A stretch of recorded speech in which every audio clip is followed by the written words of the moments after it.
इस टाइम पंजाब में दो किस्म की राजनीति चल रही है।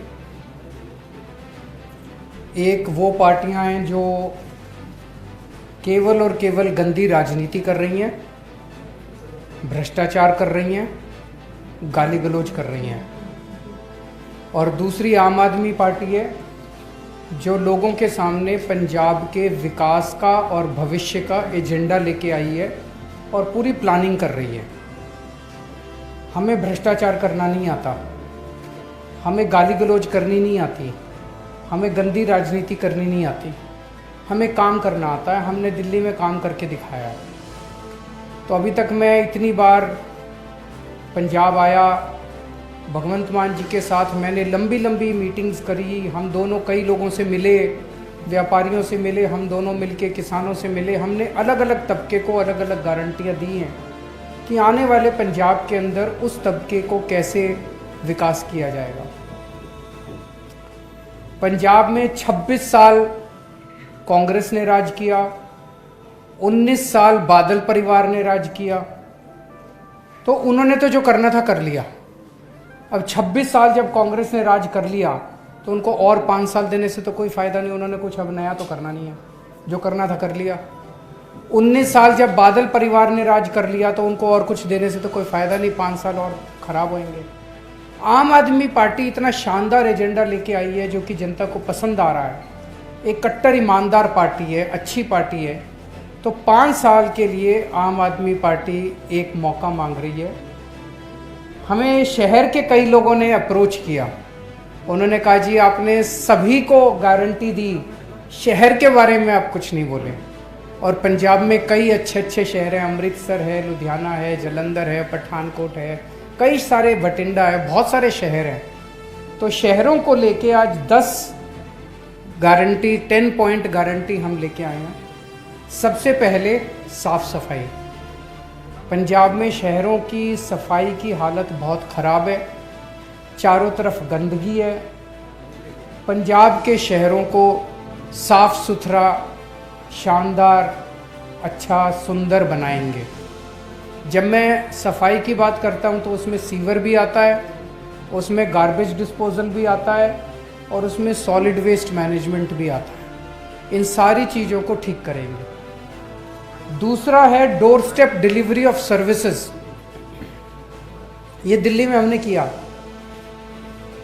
आप जब सरकारी दफ्तर में जाते हो कोई काम कराने के लिए तो आप फॉर्म भरते हो, लाइन में लगते हो, आपका नंबर आता है, तो वो बाबू बैठा हुआ 2 ऑब्जेक्शन लगा देता है। आप फिर घर आते हो, ऑब्जेक्शन दूर करते हो, फिर लाइन में लगते हो, छुट्टी लेके जाते हो, दूसरी छुट्टी लेते हो, फिर वो 2 ऑब्जेक्शन लगा देता है। फिर हार के आदमी दलाल को पकड़ता है, कहता है यार पैसे ले, मेरा काम करा। दिल्ली में हमने सरकारी दफ्तर बंद करते जा रहे हैं। अब आपको सरकारी दफ्तर आने की जरूरत नहीं है। दिल्ली में हमने एक नंबर जारी किया है 1076। आप लोग दिल्ली जाओ तो दिल्ली में फ़ोन करके देख लेना इस नंबर पे। उस पर अगर आप फ़ोन करो तो आपसे पूछते हैं कि जी आपको सरकार में क्या काम कराना है, तो आप कहते हो मेरे को राशन कार्ड बनवाना है।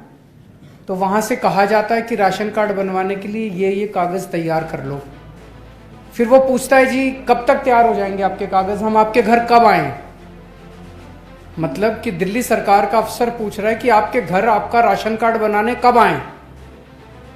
मान लो आप कहते हो कि जी मैं तो दफ्तर जाता हूँ, लेट आता हूँ, रात को 11 बजे आना मेरे घर। तो रात को 11 बजे दिल्ली सरकार का एक ऑफिसर आपके घर आपका राशन कार्ड बनवाने आता है। आपको दफ्तर जाने की ज़रूरत नहीं है, सरकारी दफ्तर लाइन में लगने की ज़रूरत नहीं है, फॉर्म भरने की ज़रूरत नहीं है। वो एक स्कैनर लेके आता है, जितने आपके कागज़ है वो स्कैनिंग करके वो कागज़ ले जाता है और आपका राशन कार्ड हफ्ते 10 दिन के अंदर आपके घर पहुँच जाता है। कोई किसी को पैसे देने की ज़रूरत नहीं, कोई किसी को लाइन में लगने की ज़रूरत नहीं, छुट्टी लेने की ज़रूरत नहीं, दलाल के चक्कर काटने की ज़रूरत नहीं। साफ़ सुथरा सिस्टम है। और अब हमने जैसे ट्रांसपोर्ट डिपार्टमेंट है उसके तो सारे दफ्तरों के ऊपर ताला लगा दिया, अब जनता को आने की ज़रूरत नहीं है। वही जैसे दिल्ली में करके दिखाया, पंजाब में भी door step delivery of services शुरू करेंगे। तीसरी चीज़, कई शहरों के अंदर कई कॉलोनियां ऐसी हैं, इलाके ऐसे हैं, मार्केट ऐसी हैं जहाँ तारें लटकी पड़ी हैं, बड़े उनके जंजाल बने पड़े हैं तारों के। वो सेफ्टी के लिए भी एक खतरा है और खूबसूरती के लिए भी, मतलब गंदे लगते हैं वो। तो दिल्ली में पिछले बजट में हमने ये खत्म करने का बजट अलग से रखा है। दिल्ली में भी चांदनी चौक है और ऐसे कई सारे इलाके हैं जहाँ तारे ही तारे हैं, उनको सबको अंडरग्राउंड कर रहे हैं। तो पंजाब में भी ऐसे तारों को सबको अंडरग्राउंड करेंगे। चौथा है, पंजाब के शहरों में जितने हॉस्पिटल हैं सरकारी, उन हॉस्पिटल्स को अच्छा करेंगे और दिल्ली की तर्ज पे हर मोहल्ले में मोहल्ला क्लिनिक बनाएंगे। जैसे दिल्ली में अस्पताल अच्छे किए, ऐसे पंजाब के अंदर सरकारी अस्पताल इतने अच्छे करेंगे कि अगर आप कोई बीमार होता है तो आपको फिर मैक्स, फोर्टिस, अपोलो जाने की जरूरत नहीं है। आप सरकारी अस्पताल में जाना, आपका सारा इलाज मुफ्त होगा। पांचवा, जैसे दिल्ली में स्कूल अच्छे करे, ऐसे शहरों में जितने सरकारी स्कूल हैं वो सरकारी स्कूल इतने अच्छे करेंगे कि जैसे दिल्ली में अब मिडिल क्लास के लोग भी अपने बच्चों को सरकारी स्कूल भेज रहे हैं, आपको भी अब महंगी महंगी फीस देके प्राइवेट स्कूल भेजने की जरूरत नहीं है। पंजाब में भी आप लोग अपने बच्चों को सरकारी स्कूलों में भेज सकेंगे। छठा, 24 घंटे बिजली करेंगे। पावर कट लगते हैं पंजाब के अंदर, पहले दिल्ली में भी लगते थे पावर कट, दिल्ली में अब 24 घंटे बिजली आती है। पंजाब में भी 24 घंटे बिजली का इंतजाम करेंगे। सातवां, 24 घंटे पानी का इंतजाम करेंगे। पानी, पीने के पानी की पंजाब के कई शहरों में समस्या है, तो पीने के पानी का 24 घंटे इंतजाम करेंगे। आठवां, मेरे पास कई व्यापारी आए, उन्होंने कहा जी ये रोज आप पंजाब आते हो, कभी कहते हो बिजली फ्री करेंगे, कभी कहते हो 1000 रुपये देंगे, कभी कहते हो हम ये करेंगे। बोले हमको तो ये लग रहा है आपकी सरकार बन गई तो टैक्स खूब बढ़ेंगे। हमने 7 साल में दिल्ली में एक नए पैसे का टैक्स नहीं बढ़ाया।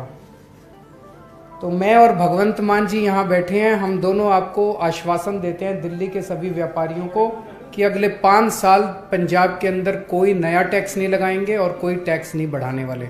व्यापारी इसके बारे में निश्चिंत रहें।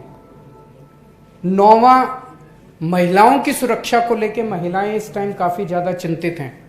बलात्कार की और महिलाओं से छेड़छाड़ की घटनाएं बढ़ने लगी हैं।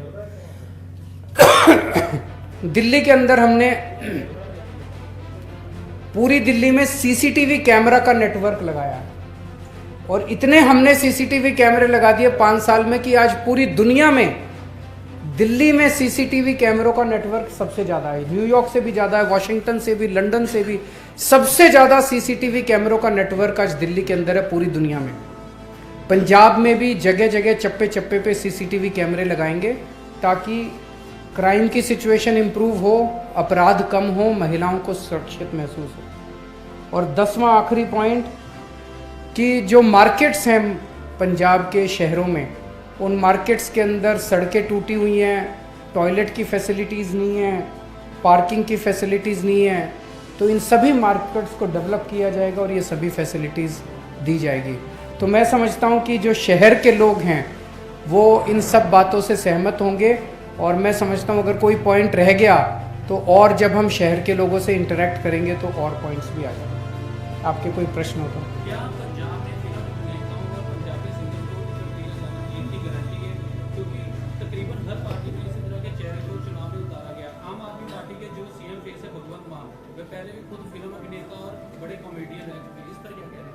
देखिए, राजनीति के अंदर जो भी आदमी आता है वो किसी ना किसी प्रोफेशन से तो होता ही है। अगर आप हमारे 117 कैंडिडेट देखो, उसमें आपको फिल्म अभिनेता भी मिलेंगे, सिंगर भी मिलेंगे, डॉक्टर भी मिलेंगे, इंजीनियर भी मिलेंगे, टीचर भी मिलेंगे, प्रिंसिपल भी मिलेंगे, हर किस्म के हैं। तो अगर कोई फिल्म अभिनेता और कोई सिंगर जो है वो पॉपुलर है, जनता की सेवा करता है, समाज सेवा भी करता है, लोग उसे चाहते हैं, ज़रूर आना चाहिए।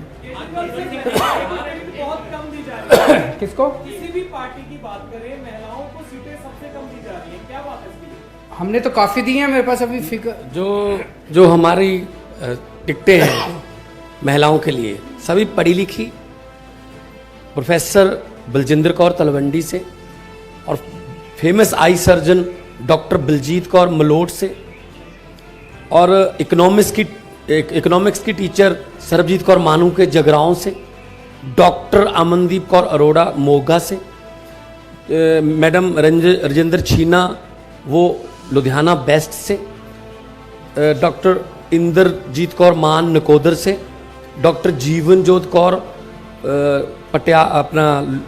अमृतसर ईस्ट से।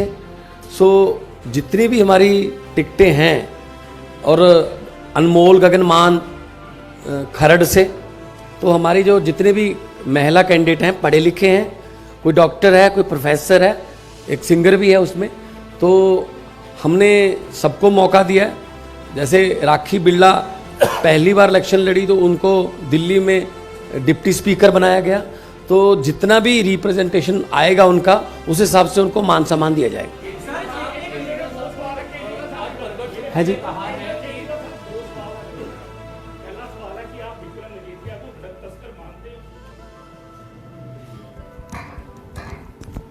मेरे मानने न मानने से कुछ नहीं होता। एक मिनट मेरे को बात पूरी करने दो। इशू ये नहीं है कि मैं आपको क्या मानता हूँ, मैं इनको क्या मानता हूँ और मैं इनको क्या मानता हूँ। हमारे देश में कानूनी प्रक्रिया है, कानूनी प्रक्रिया के तहत उनके ऊपर एफआईआर दर्ज हुई है। उस एफआईआर के आधार के ऊपर उनको अब एंटीसिपेटरी बेल भी डिनाई हो रही है।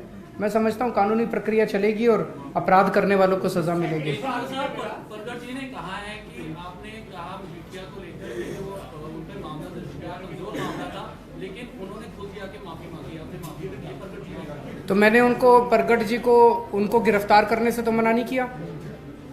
मेरे माफी मांगने का गिरफ्तारी से इन्होंने गिरफ्तार क्यों नहीं किया? अगली बार आप जब परगट जी से बात करो, उनको कहना आज़ादी के बाद से लेके आज तक 75 साल में ये कन्वेंशन है, रिटर्न लॉ तो नहीं है, कन्वेंशन है कि लोअर कोर्ट में एंटीसिपेटरी बेल जैसे ही रिजेक्ट होती है शाम तक गिरफ्तारी हो जाती है।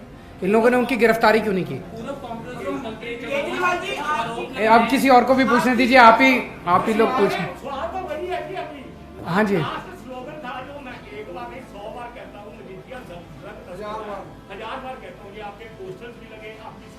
आप हमें वोट दो, सरकार बनाओ और फिर देखना कार्रवाई कैसे होती है।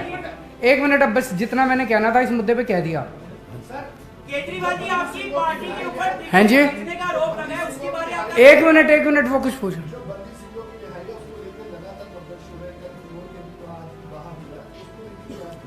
किसकी? भुल्लर साहब की। देखिए जी, ऐसा है, ये बड़ा सेंसिटिव मामला है। इसके ऊपर अकाली दल वाले गंदी राजनीति कर रहे हैं। ऐसे मामलों पे गंदी राजनीति नहीं होनी चाहिए, इसकी हम कड़ी निंदा करते हैं। दिल्ली के अंदर, दिल्ली सरकार, दिल्ली फुल स्टेट नहीं है, दिल्ली हाफ स्टेट है। दिल्ली के अंदर लॉ एंड ऑर्डर और पुलिस दिल्ली सरकार के तहत नहीं आती, केंद्र सरकार के तहत आती है, एलजी साहब के तहत आती है। इसकी प्रक्रिया मैं बता देता हूँ। ये पूरा मामला मेरे को पहले पता नहीं था, मुख्यमंत्री तक कई बातें नहीं पहुँचती, लेकिन जब मैं 2-3 बार आया और ये लोगों ने बात की तो मेरे को पता चला, मैंने सारा पता किया है। ये मामला एक कमेटी है, सेंटेंस रिव्यू बोर्ड, एसआरबी के अंदर जज भी होते हैं, पुलिस ऑफिसर्स होते हैं, सेक्रेटरीज होते हैं, वो कई लोगों की कमेटी होती है। तो जितने भी मामले सजा कम करने के, किसी की रिहाई के या सजा माफ करने के होते हैं, वो सारे मामले इस कमेटी के सामने आते हैं। ये कमेटी अपनी डेलिब्रेशंस करके वो निर्णय देती है। इसमें जैसे मैंने बताया जज भी होते हैं, इसमें मेरी कुछ नहीं चलती। एक मिनट सुन लीजिए, मेरी बात सुन लीजिए। उस कमेटी को फैसला लेने के बाद ये फाइल सीधे एलजी साहब के पास जाएगी। एलजी साहब ने इस पे फाइनल निर्णय लेना होता है। एक मिनट यार, एक मिनट बोलने में। तो अब ये इशू ये है, मेरा जो अब मेरे हाथ में जो है, मैंने जब मेरे को पता चला, मैंने होम सेक्रेटरी को फोन करके बोला है कि भाई इस कमेटी की तुरंत मीटिंग कराओ, जल्दी से जल्दी जो हो सकता है मीटिंग कराओ। आजकल कोरोना भी बहुत फैला हुआ, किस बताया एक आध को मेंबर को कोरोना है, लेकिन मैंने कहा जो भी है जितनी जल्दी से जल्दी मीटिंग करा के और जो भी निर्णय होता है इस कमेटी का, वो निर्णय तुरंत एलजी साहब के पास पुटअप करो। तो जो भी निर्णय होगा मैं आप लोगों को बता दूंगा। सर, आपकी पार्टी के ऊपर टिकटें बेचने का आरोप है और आरोप है कि उसी पैसे से कल्चर 5 स्टार होटल में शिफ्ट हो गया है। आप सबूत लेके आओ। नहीं, चलिए।